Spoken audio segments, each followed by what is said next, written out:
Good evening, ladies and gentlemen, boys and girls. Welcome to our powerful talk show on Cloud9 with Dr. Haleema Sadia. And today we have a very special guest.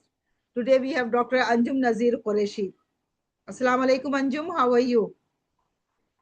Walaikum salam, ma'am. It's really good here and really excited for the session. So, Anjum, first of all, congratulations that you have just won the award of Iron Lady Award by Edufam International Academy UAE. And that shows that you have the caliber and quality of a leader. So, what defines a true leader as per your understanding? Thank you so much, ma'am. And firstly, thank you for considering me for this award. And yes, if we talk about leadership, yes, if the first thing that comes into mind when we talk about a true leader is someone who empowers. Someone who encourages others, and especially a person who likes to work with others. It's not like we are trying to control others, but how we work with others, how we work in the teams. And one thing that I think that should be a very special about the leader is you should be clear in what you want to achieve. You should be clear in your vision, and you should be able to communicate that vision to others. Because if we work in that way, then we can truly work together and work for what actually we want to achieve. Otherwise it will be like we're just going somewhere and we don't know what to do. So a true leader, you should be empowering others, and the other is you should be very clear in your vision and what you want to achieve. Wow, a true leader empowers others. That's what Dr. Nazir Anjum Qureshi believes in. That's really a great idea. And there are like many qualities that a leader must possess. What is the one strong quality that you believe that that quality has to be there in the leader? Yes, of course, there are many qualities. When we talk about leadership skills, yes, there can be a list of leadership skills where the people would give.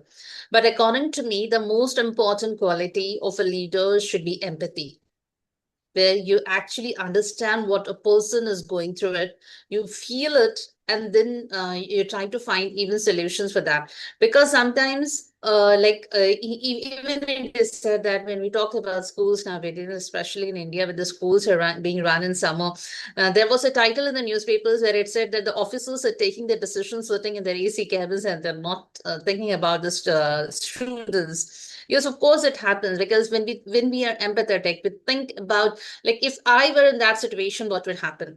And when we do that, then actually we can be taking very good decisions.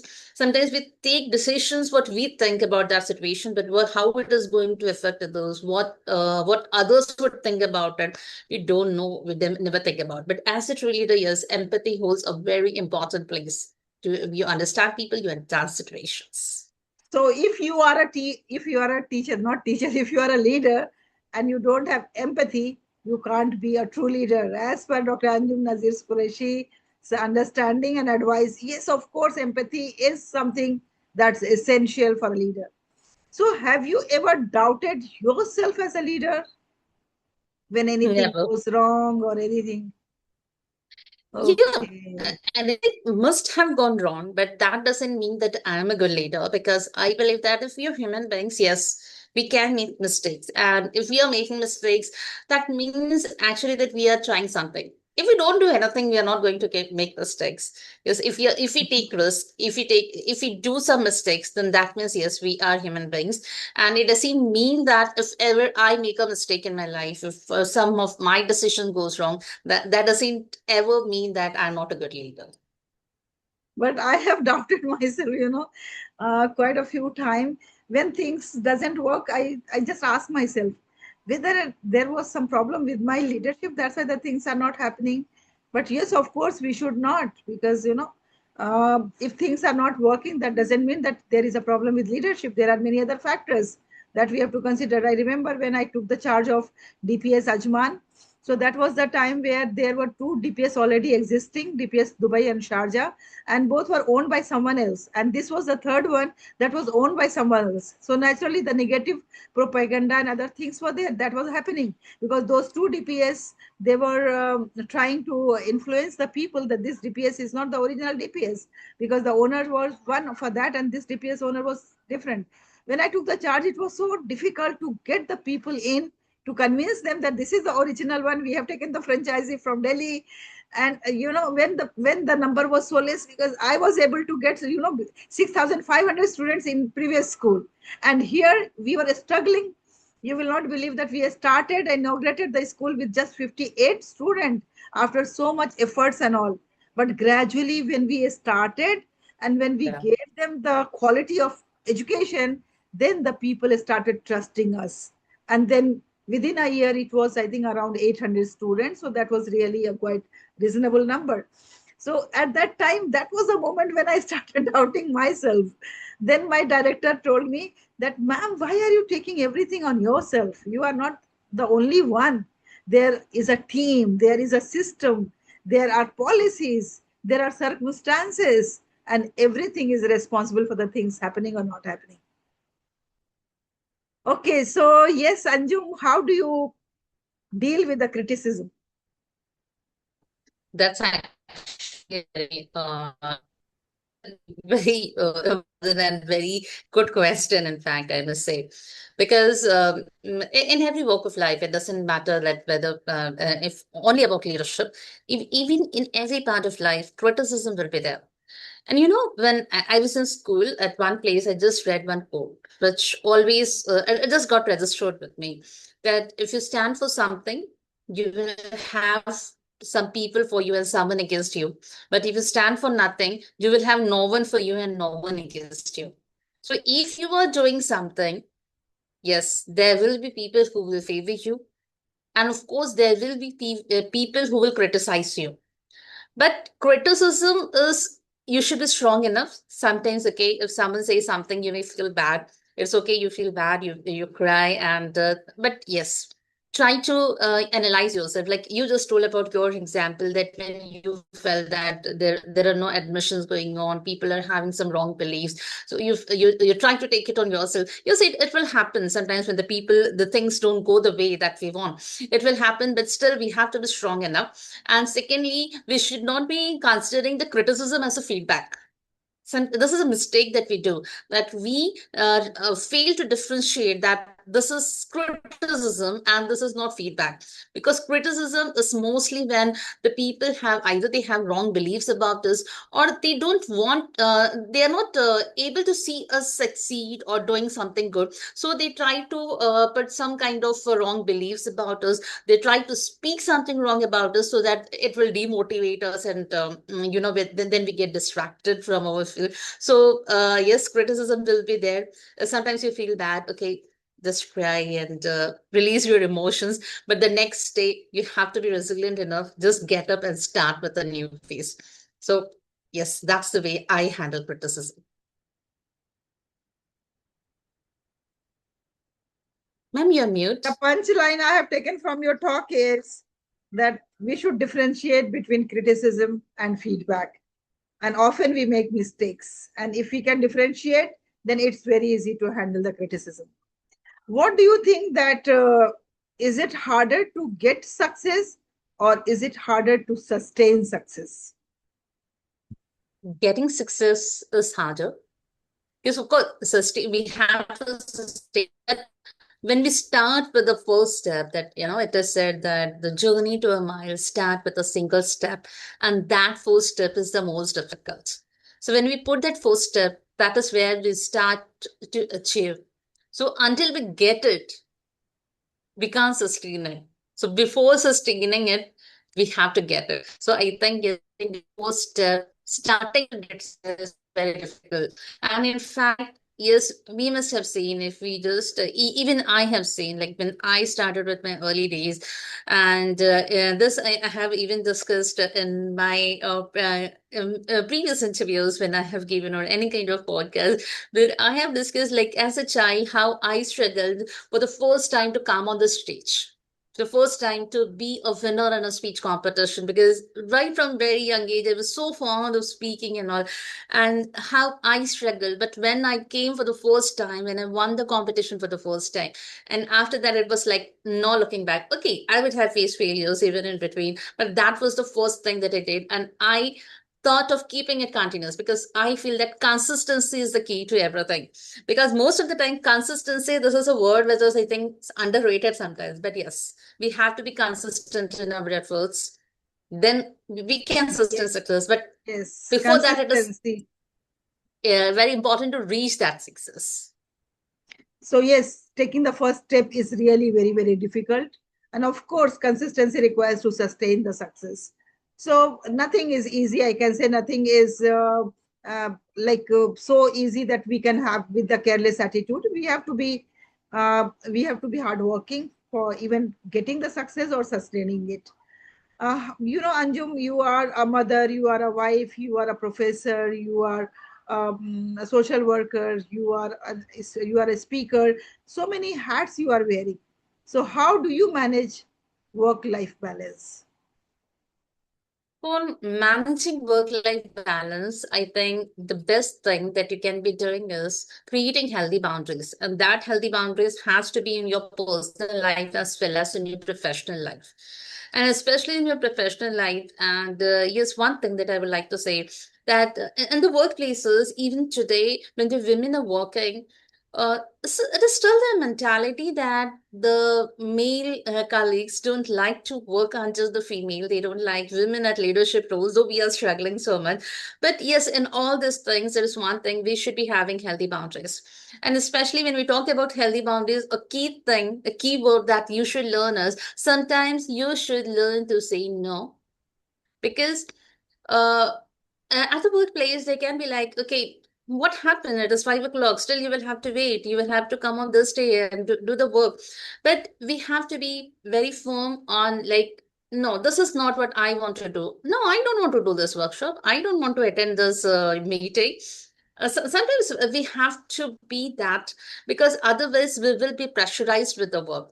So whether we at home, whether we are at our workplace, we need to balance all this. Don't try to mix up. Sometimes I know we mix up, but still we should know what at home, when you're doing, how to live up with your responsibilities, and especially when you are at your workplace, how to live up with your responsibilities. And especially the workplace, when we when we deny something, there is a very common belief that the people is that it is very hard to deal with this person.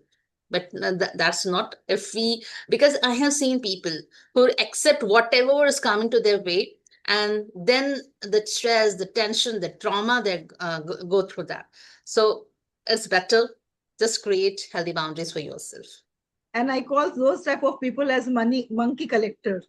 So they collect the monkeys, whosoever comes on their way. Yes, yes, I can do it. Yes, I will do it. Yes, Yes. I'll do that. And in this way, they themselves are in a pathetic condition. And that's very true that we should know the art of saying no. That is how we can balance work life. We can have work life balance. Now, what motivates your team? Like how you get them motivated to do the work? Motivating is the only one thing that I believe is autonomy. Because sometimes, yes, every people have their own talents. It is not like if I am a team leader and there are people working under me, it doesn't it doesn't define my competence that I am superior to them or something like that. Just have an autonomy. Like if there is something, if this is an event that is to be arranged, so you are the coordinator, and I give full autonomy to that person to decide over that, to do anything with that. I say yes. Don't come to me with very small problems. Just try to find the solutions for that, and then come to it and execute it. When we give that autonomy, they work freely. Otherwise, if you try to monitor each and every step, that like micromanaging, that is called, if you micromanage, people can't work up to their abilities. So yes, autonomy, I think that is very, very important. That motivates my team. Autonomy, yes. That's something the people, they are even reluctant, even leaders, they don't want to give autonomy because they feel that maybe they are going to lose their power. And the leadership is considered as synonym to power. That's also a myth. Do you want to break any myth about leadership? Do you have you seen the people, they believe strongly in something, although that's not related to leadership?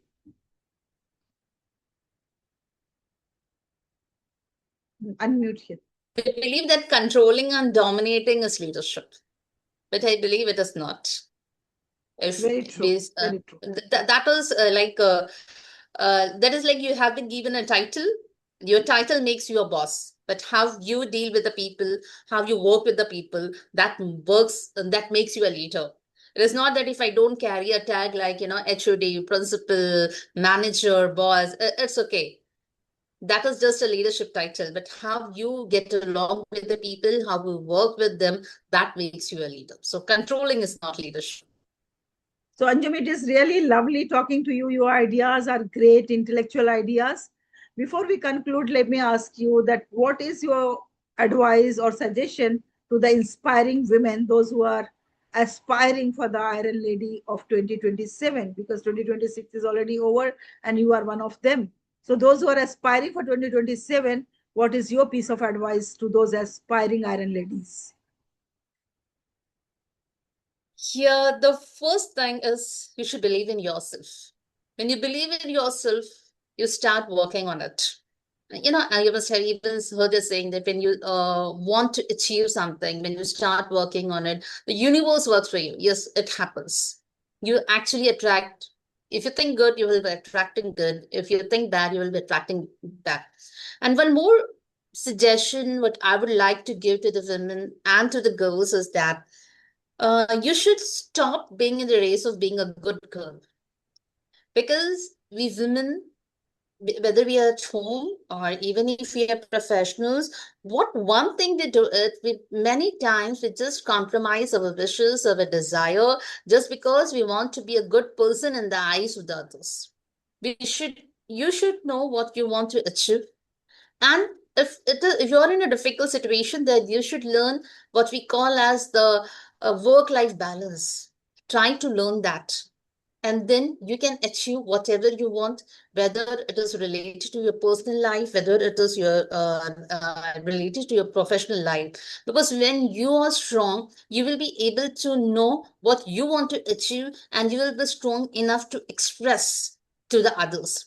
If you don't do this, if you just want to be a good girl always in the eyes of the people, you will just compromise, you will just submit yourself. Okay, leave this. Then you want you know it's okay that you'll be very good in the eyes of the others, but you will not be happy. So yourself, making yourself happy is very, very important. So be strong, and yes, stop pleasing others. Don't be people pleasers. People say that good girls don't make big things, although I don't believe in that. But being good doesn't mean that we have to follow each and everybody's instruction and try to Yeah. please each and everybody. That is not goodness. Goodness is that we should have our values and live by those values and live a life of truthfulness, honesty, integrity. That's what makes you a good person. And of course, a good woman can make big things, great things. So, Anjum, thank you very much for this piece of advice. It was really lovely talking to you. You are always so inspirational for the women, for the girls, and especially for the women of the community that is underprivileged. You always work for them, inspire them, motivate them. May God bless you. And thank you very much Yeah, on coming thank on you. this show on Cloud9 with Dr. Haleema Sadia. Thank you. God Thank you bless you. so much. Thank you.